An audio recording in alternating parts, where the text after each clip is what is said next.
ನಿನ್ನೆ ಸುರಿದಂಥ ಧಾರಾಕಾರ ಮಳೆಗೆ ಬೆಂಗಳೂರಿನ ನಾನಾ ಭಾಗದಲ್ಲಿ ನಾನಾ ಅವಾಂತರಗಳು ಸೃಷ್ಟಿಯಾಗಿದೆ. ಒಂದು ಕಡೆ ಯಲಹಂಕ, ಮತ್ತೊಂದು ಕಡೆ ಎಲೆಕ್ಟ್ರಾನಿಕ್ ಸಿಟಿ, ಮೆಜೆಸ್ಟಿಕ್ ಸುತ್ತಮುತ್ತ ಸುರಿದಂಥ ಧಾರಾಕಾರ ಮಳೆಯಿಂದಾಗಿ ಅಪಾರ್ಟ್ಮೆಂಟ್ ಒಳಗಡೆ ನೀರು ನುಗ್ಗಿದೆ. ಸುಮಾರು 300ಕ್ಕೂ ಹೆಚ್ಚು ಬೇಸ್ಮೆಂಟಲ್ಲಿದ್ದಂಥ ವಾಹನಗಳು ನೀರಿನಲ್ಲಿ ಮುಳುಗಡೆ ಆಗಿದೆ. ತಡರಾತ್ರಿ ಸುರಿದಂಥ ಧಾರಾಕಾರ ಮಳೆಗೆ ಬೆಂಗಳೂರಿನ ಹಲವೆಡೆ ಅವಾಂತರಗಳನ್ನು ಸೃಷ್ಟಿ ಮಾಡಿರುವಂಥ ಆರ್ಭಟ. ಮಳೆ ನೀರಿಂದ ಅಪಾರ್ಟ್ಮೆಂಟ್ ನಡುಗಡ್ಡೆ ಅಂತಾಗಿದೆ. ದೃಶ್ಯ ಒಳಗೆ ಗಮನಿಸ್ತಾ ಇದ್ದೀವಿ. ಕೇಂದ್ರೀಯ ಅಪಾರ್ಟ್ಮೆಂಟ್ ಯಲಹಂಕ ಬಳಿ ಇರುವಂಥ ಅಪಾರ್ಟ್ಮೆಂಟ್ ಇದು. ಅಪಾರ್ಟ್ಮೆಂಟ್ನ ಬೇಸ್ಮೆಂಟ್ಗೆ ಕಂಪ್ಲೀಟ್ ನೀರು ನುಗ್ಗಿದೆ. ಆ ನೀರನ್ನು ಹೊರಗಡೆ ಹಾಕೋದಕ್ಕೆ ಅಗ್ನಿಶಾಮಕ ದಳ ಸಿಬ್ಬಂದಿಗಳು ಹರಸಾಹಸವನ್ನು ಪಡ್ತಾ ಇದ್ದಾರೆ. ಈಗ ಆಲ್ರೆಡಿ ಅಲ್ಲಿಗೆ ಶಾಸಕರಾಗಿರುವಂಥ ವಿಶ್ವನಾಥ್ ಅವರು ಆಗಮಿಸಿದ್ರು. ಅವ್ರು ಹೇಳಿದ್ರು ಇಲ್ಲಿ ರಾಜಕಾಲುವೆದೇನು ಸಮಸ್ಯೆ ಇಲ್ಲ, ರಾಜಕಾಲುವೆ ನಾವು ಮಾಡಿಕೊಡುವಂಥ ಎಲ್ಲ ಕೆಲಸವನ್ನು ಮಾಡ್ತೀವಿ ಅಂತಂದರು. ಆದರೆ ಅಲ್ಲಿ ಕೆರೆ ಇದೆ, ಗದ್ದೆ ಇದೆ, ಗದ್ದೆಯು ಕೂಡ ಜಲಾವೃತವಾಗಿದೆ ಅಂತೇಳಿ ಒಂದಷ್ಟು ಉತ್ತರವನ್ನು ಕೊಡ್ತಾ ಇದ್ರು. ಗಮನಿಸ್ತಾ ಇದ್ದೀವಿ, ಅಲ್ಲಿ ಕಾರನ್ನು ತಳ್ತಿದ್ದಾರೆ ಮಾಲೀಕರು. ಅಯ್ಯೋ ಇಲ್ಲೇ ಇದ್ರೆ ಕಾರು ಹಾಳಾಗೋಗುತ್ತೆ ಅಂತೇಳಿ ಕಾರ್ ಒಳಗಡೆಲ್ಲ ನೀರು ಹೋಗಿದೆ. ಒಂದು ಕಡೆ ನೀರನ್ನು ಹೊರಗಡೆ ಹಾಕ್ತಾ ಇರುವಂಥ ದೃಶ್ಯ. ಮೋಟರ್ಗಳನ್ನು ಬಳಸಿ ಆ ಮೂಲಕ ಅಗ್ನಿಶಾಮಕ ದಳದವರು ನೀರನ್ನು ಹೊರಗಡೆ ಹಾಕ್ತಿರುವಂಥ ದೃಶ್ಯವನ್ನು ಗಮನಿಸ್ತಾ ಇದ್ರೆ, ಮತ್ತೊಂದು ಕಡೆ ಪಾರ್ಕ್ ಮಾಡಿದಂಥ ಬೇಸ್ಮೆಂಟಲ್ಲಿದ್ದಂಥ ವಾಹನಗಳು ಯಾವ ರೀತಿಯಾಗಿ ನೀರಲ್ಲಿ ಮುಳುಗಡೆ ಆಗಿತ್ತು, ಆ ನೀರಲ್ಲಿದ್ದಂಥ ಕಾರುಗಳನ್ನು ಹೊರಗಡೆ ಹೇಗೆ ತಂದು ಅದಾದ ಮೇಲೆ ಕಾರುಗಳ ಶಿಫ್ಟಿಂಗ್ ಆಯಿತು. ಈಗ ಅಪಾರ್ಟ್ಮೆಂಟ್ನ ನಿವಾಸಿಗಳನ್ನು ಯಾವ ರೀತಿಯಾಗಿ ಶಿಫ್ಟ್ ಮಾಡ್ತಾರೆ ಅಂತ ನೋಡಿ. ಅಲ್ಲಿ ಟ್ರಾಕ್ಟರ್ನ ಶಿಫ್ಟ್ ಮಾಡ್ತಾರೆ. ಒಂದು ಅಪಾರ್ಟ್ಮೆಂಟ್ನ ಬೇಸ್ಮೆಂಟಲ್ಲಿ ಮುಳುಗಡೆ ಆಗಿದ್ದಂಥ ಕಾರುಗಳನ್ನು ಶಿಫ್ಟ್ ಮಾಡಿದ್ದನ್ನು ಗಮನಿಸಿದ್ರಿ. ಈಗ ಅಪಾರ್ಟ್ಮೆಂಟ್ ನಿವಾಸಿಗಳನ್ನು ಕೂಡ ಶಿಫ್ಟ್ ಮಾಡುವಂಥ ಕೆಲಸ ಆಗ್ತಾ ಇದೆ, ಅದು ಟ್ರ್ಯಾಕ್ಟರ್ಗಳ ಮೂಲಕ. ಒಂದು 5-6 ಟ್ರ್ಯಾಕ್ಟರ್ಗಳನ್ನು ತರಿಸಿದ್ದಾರೆ. ಆ ಟ್ರ್ಯಾಕ್ಟರ್ ಅಪಾರ್ಟ್ಮೆಂಟ್ನ ಒಳಗಡೆ ಹೋಗುತ್ತೆ. ಎಲ್ಲರನ್ನು ಕುಂಡಿಸ್ಕೊಂಡು ನೋಡಿ, ದೃಶ್ಯಾವಳಿಯಲ್ಲಿ ಗಮನಿಸ್ತಾ ಇದ್ದೀವಿ. ಮಾತಾಡಿದ್ದಾರೆ MLA SR ವಿಶ್ವನಾಥ್ ಅವರು, ಕೇಳಿ. ಈಗ ಯಲಹಂಕದಲ್ಲಿ ಸಾಕಷ್ಟು ಅಪಾರ್ಟ್ಮೆಂಟ್ಗಳೈತೆ.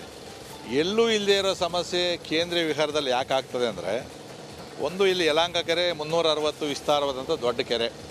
ಆ ಕೆರೆಗೆ 11 ಕೆರೆಗಳು ಲಿಂಕ್ ಆಗ್ತದೆ. ಹೆವಿ ಮಳೆ ಬಂದಾಗ ಎಲ್ಲ ಕೆರೆಗಳು ಕೂಡಿ ಹೋದಾಗ ಅಷ್ಟು ಕೆರೆ ನೀರು ಯಲಹಂಕಕ್ಕೆ ಬಂದು ಫ್ಲಡ್ ಆಗ್ತದೆ. ಇಲ್ಲೇನು ಅಂದರೆ ಪರಿಹಾರಗಳಿಲ್ವಾ? ಪರಿಹಾರ ಮಾಡಿದ್ವಿ, ನೀವು ನೋಡಿರ್ಬೋದು. ನೀವು ನಿಂತಿರೋವಂಥ ಚರಂಡಿ ಕಳೆದ ವರ್ಷ ಕಂಪ್ಲೀಟ್ ಮಾಡಿದ್ವಿ. ಈಗ ಇದರಲ್ಲೂ ಕೂಡ ನೀರು ಹೋಗ್ತಾ ಇದೆ. ಹೊರಗಡೆ ಕೂಡ ಕಾಲುವೆಗಳನ್ನು ಮಾಡಿದ್ದೀವಿ. ಇಲ್ಲಿ ಏನು ಅಂದರೆ, ಯಲಹಂಕ ಕೆರೆ ಏನು ವಾಟರ್ ಲೆವೆಲ್ ಇದೆ ಅದಕ್ಕಿಂತ 15 ಅಡಿ ತಗ್ಗಲ್ಲಿ ಅಪಾರ್ಟ್ಮೆಂಟ್ ಕಟ್ಕೊಂಡವ್ರು. ಹಿಂದೆ ಯಾರವರು ಪ್ಲ್ಯಾನ್ ಮಾಡಿದ್ರೆ ಗೊತ್ತಿಲ್ಲ ಅದ್ರದ್ದು.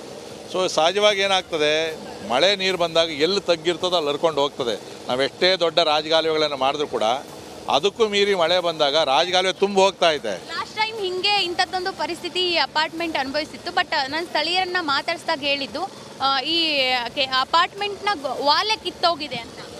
ಅದು ಅವ್ರದ್ದು ತಪ್ಪಲ್ಲಮ್ಮ, ಅವರು ವಾಲ್ ಕಟ್ಟಿರ್ತಕ್ಕಂಥದ್ದು, ನಮ್ದಲ್ಲ ಅದು. ಅದೇ ಸಮಸ್ಯೆ ಆಗಿರೋದು, ಫ್ಲೋ ಅಷ್ಟಿದೆ ಅಂತ.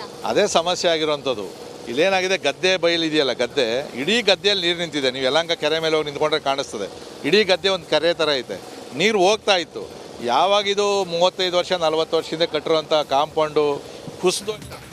ಸದ್ಯಕ್ಕೆ ಹೇಗಿದೆ ಪರಿಸ್ಥಿತಿಯಲ್ಲಿ ಅದರ ಅಪ್ಡೇಟ್ಸ್ನೊಂದಿಗೆ ನಮ್ಮ ಪ್ರತಿನಿಧಿ ಸವಿತಾ ನೇರ ಸಂಪರ್ಕದಲ್ಲಿದ್ದಾರೆ. ಸವಿತಾ, ಈಗ ವಿಶ್ವನಾಥ್ ಅವ್ರದ್ದು ಅದೇ ಪ್ರಶ್ನೆ. ಸುತ್ತಮುತ್ತಲೂ ಅನೇಕ ಅಪಾರ್ಟ್ಮೆಂಟ್ ಇದೆ, ಮನೆ ಇದೆ, ಎಲ್ಲೂ ಸಮಸ್ಯೆ ಆಗಲ್ಲ, ಇಲ್ಲಿ ಮಾತ್ರ ಅಂತ ಹೇಳಿ ನಿವಾಸಿಗಳು ಏನು ಹೇಳ್ತಿದ್ದಾರೆ? ಶಾಶ್ವತ ಪರಿಹಾರ ಅಂತ ಹೇಳಿ ಮಾಡ್ಲಿಕ್ಕೆ ಹೆಂಗ್ ಸಾಧ್ಯತೆಗಳಿದೆ? ಡೀಟೇಲ್ಸ್ ಹಂಚ್ಕೊಳ್ತಾ ಹೋಗೋದಾದ್ರೆ ಸವಿತಾ.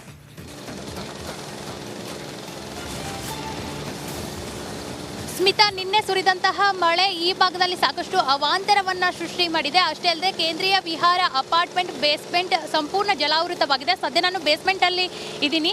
ಬೇಸ್ಮೆಂಟ್ ಹೆಂಗಿದೆ ಅಂತ ತೋರಿಸೋಕ್ಕಿಂತ ಮುಂಚೆ ಆಚೆ ಹೆಂಗೆ ನೀರು ಹಾಕ್ತಾ ಇದ್ದಾರೆ, ಆಚೆಯನ್ನು ನೀರನ್ನು ಹೆಂಗೆ ಕಳಿಸ್ತಾ ಇದ್ದಾರೆ ಅಂತ ತೋರಿಸ್ತೀನಿ. ಜನರೇಟರ್ ಮುಖಾಂತರವಾಗಿ ಮೊದಲು ನೀರನ್ನು ಈಗ ಕಳಿಸ್ತಿದ್ರು. D watering ಪಂಪನ್ನು ತರಿಸ್ತಾರೆ. ಅಂದರೆ ರಾತ್ರಿಯಿಂದ ಜನರೇಟರ್ ಮುಖಾಂತರ ನೀರು ಆಚೆ ಹೋಗಿದೆ. ಆದರೆ ಡಿ ವಾಟರಿಂಗ್ ಪಂಪ್ ಇದೇನಿದೆ ಹೆಚ್ಚು ಕೆಪಾಸಿಟಿಯನ್ನು ಹೊಂದಿದೆ.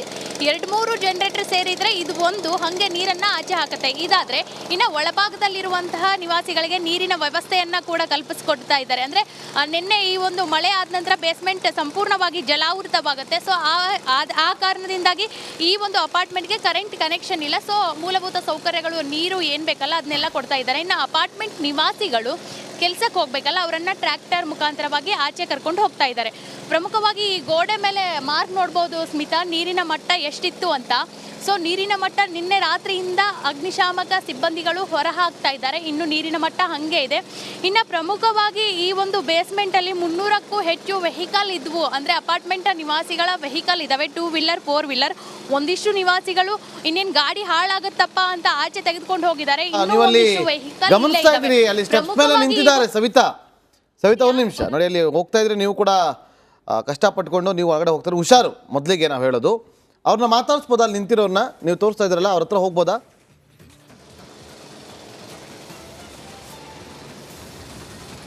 ಎಸ್ ನಾಗೇಂದ್ರ ಬಾಬು, ಪ್ರಮುಖವಾಗಿ ಈ ಒಂದು ಅಪಾರ್ಟ್ಮೆಂಟ್ ನಿವಾಸಿಗಳು ಸಣ್ಣದೊಂದು ಮಳೆ ಬಂದರೆ ಒಂದು ಭಯಭೀತರಾಗ್ತಾರೆ. ಮತ್ತೇನಾಗುತ್ತಪ್ಪ, ನಮ್ಮ ವೆಹಿಕಲ್ ಕೆಟ್ಟೋಗುತ್ತಾ ಹೆಂಗೆ ಅನ್ನೋ ವಾತಾವರಣ ನಿರ್ಮಾಣವಾಗುತ್ತೆ. ಕಳೆದ 2 ವರ್ಷಗಳ ಹಿಂದೆ ಇಂಥದ್ದೊಂದು ಅವಾಂತರ ಸೃಷ್ಟಿಯಾಗಿತ್ತು. ಸರ್, ಇದೆಲ್ಲ ನೋಡಿದಾಗ ಏನು ಅನಿಸುತ್ತೆ? See, it's a recurring problem. It's a recurring problem. Every few years, waterlogging happens here. So this is the third time happening. Third time. Over last 4-5 years, third time it's happening. And now we have to wait. Madam, ಈ ಒಂದು ಮಳೆ ಮತ್ತೆ ಈ ಅವಾಂತರ ನೋಡಿದಾಗ ಏನು ಅನಿಸುತ್ತೆ? ಅವ್ರಿಗೆ ಅರ್ಥ ಆಗಲ್ಲ. ಆ್ಯಕ್ಚುಲಿ ಮಳೆ ಜಾಸ್ತಿ ಇರಲಿಲ್ಲ, ಬಟ್ ಸ್ಟಿಲ್ ಈ ವಾಟರ್ ಇದು ಓಕೆ ಹಾಂ, ಈ ವಾಲ್ ತುಂಬ ಓಲ್ಡ್ ಒನ್ ಆ್ಯಕ್ಚುಲಿ. ಸೊ ಅದು ತಡ್ಕೊಳಕ್ಕಾಗಿಲ್ಲ. ರೀಸೆಂಟಾಗಿ ಆದಾಗ ಕಾಂಕ್ರೀಟ್ದು ಇದು ಡ್ರೈನೇಜ್ ಸಿಸ್ಟಮ್ ಎಲ್ಲ ಮಾಡಿದರು, ಅದೆಲ್ಲ ಪ್ರಾಬ್ಲಮ್ ಇಲ್ಲ, ಕರೆಕ್ಟಾಗಿದೆ. ಬಟ್ ಈ ಓಲ್ಡ್ ವಾಲ್ ಬಿದ್ದೋಗಿದೆ, ಅದರಿಂದ ಪ್ರಾಬ್ಲಮ್ ಆಗಿದೆ. ಇನ್ನೂ ಬರ್ತಾನೆ ಇದೆ ನೀರು. ಸರ್, ಕಳೆದ 2 ವರ್ಷಗಳ ಹಿಂದೆ ಹಿಂಗೆ ಸಮಸ್ಯೆ ಆಗಿತ್ತು. ಸೊ ಅದಾದ ಬಳಿಕ ಪರಿಹಾರ ಕಾಣಲಿಲ್ಲ, ಮತ್ತೆ ಇಂಥದ್ದೇ ಸಮಸ್ಯೆ ಎದುರಿಸ್ತಾ ಇದ್ದೀರಾ? ನಾನು ಅವಾಗ ಇರಲಿಲ್ಲ ಆ್ಯಕ್ಚುಲಿ ಅಪಾರ್ಟ್ಮೆಂಟ್ಸಲ್ಲಿ, ರೀಸೆಂಟಾಗೆ ಬಂದಿರೋದು. ಬಟ್ ನಮ್ಮವ್ರು ಇದ್ದರು ಇಲ್ಲಿ, ಗೊತ್ತು. ಸರ್, ಎಷ್ಟು ಸಮಸ್ಯೆ ಆಗುತ್ತೆ? ಅಪಾರ್ಟ್ಮೆಂಟಲ್ಲಿ ಇದ್ದರೆ ಹೈಫೈ ಆಗಿರ್ತಾರೆ, ಏನು ಸಮಸ್ಯೆ ಆಗಲ್ಲ ಅಂತಾರೆ.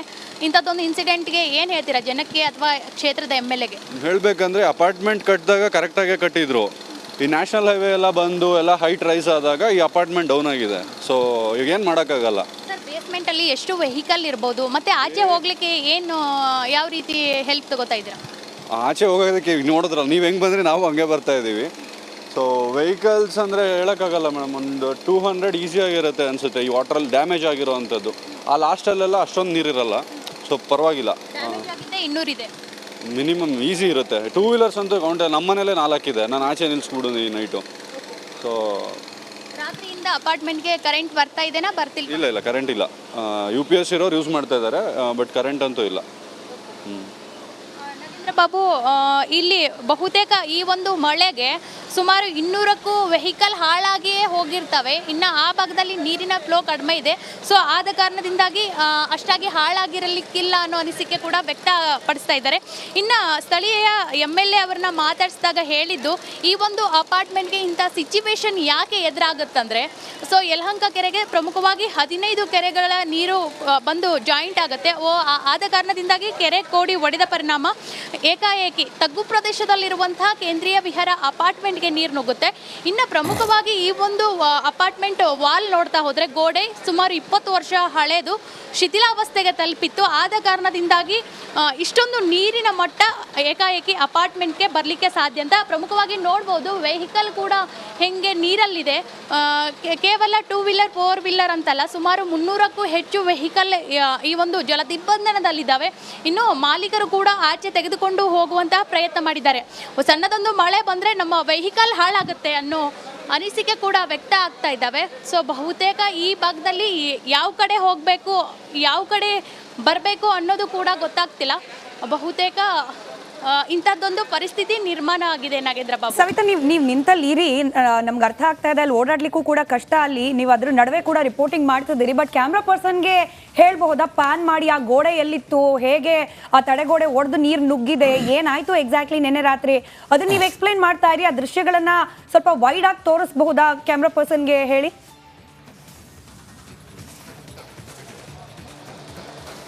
ಸ್ಮಿತಾ, ಈಗಷ್ಟೇ ನಾವು ಅಂದಾಜು ಮಾಡಲಿಕ್ಕೂ ಆಗ್ತಿಲ್ಲ ಯಾವ ಕಡೆ ತಗ್ಗಿದೆ ಅಂತ. ಈಗಷ್ಟೇ ನಮ್ಮ ಕ್ಯಾಮ್ರಾ ಪರ್ಸನ್ ಲೋಹಿತ್ ಅವರು ಆಯ ತಪ್ಪಿ ಕೆಳಗೆ ಬೀಳ್ತಿದ್ರು. ಸೊ ಅಷ್ಟರಲ್ಲೇ ಗ್ರಿಪ್ ಸಿಕ್ತು.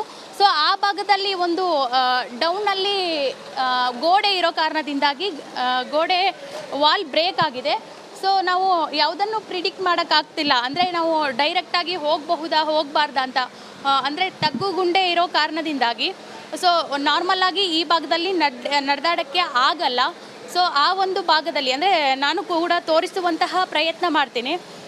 ಇಲ್ಲಿ ಟ್ರ್ಯಾಕ್ಟರ್ ಮುಖಾಂತರವಾಗಿ ಓಡಾಡ್ತಾ ಇದ್ದಾರೆ. ಸೊ ಬಹುತೇಕ ನೋಡ್ಬೋದು ನೀರಿನ ಸಪ್ಲೈ ಕೂಡ ಆಗ್ತಾ ಇದೆ.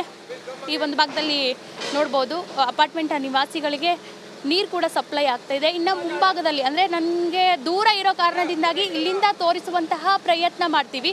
ಸೊ ಆ ಒಂದು ಭಾಗದಲ್ಲಿ ಜನ ಏನು ನಿಂತಿದ್ದಾರೆ, ಆ ಒಂದು ಭಾಗದಲ್ಲಿ ಅಂದರೆ ಗೋಡೆ ಬ್ರೇಕ್ ಆಗಿರೋ ಕಾರಣದಿಂದಾಗಿ ಕೆರೆಯೂ ಆ ಕಡೆ ಇರೋ ಕಾರಣದಿಂದಾಗಿ ಏಕಾಏಕಿ ಅಪಾರ್ಟ್ಮೆಂಟ್ಗೆ ನೀರು ನುಗ್ಗಿದೆ ಸ್ಮಿತಾ. ಪ್ರಮುಖವಾಗಿ ಈಗಾಗಲೇ ಅಗ್ನಿಶಾಮಕ ಇಲಾಖೆಯ ಸಿಬ್ಬಂದಿಗಳು ನೀರನ್ನು ಆಚೆ ಹಾಕಿ ತೆಗೆಯುವಂಥ ಒಂದು ಕಾರ್ಯದಲ್ಲಿ ನಿರತರಾಗಿದ್ದಾರೆ ಸ್ಮಿತಾ. ರೈಟ್, ಧನ್ಯವಾದ ಸವಿತಾ ಮಾಹಿತಿಗಾಗಿ.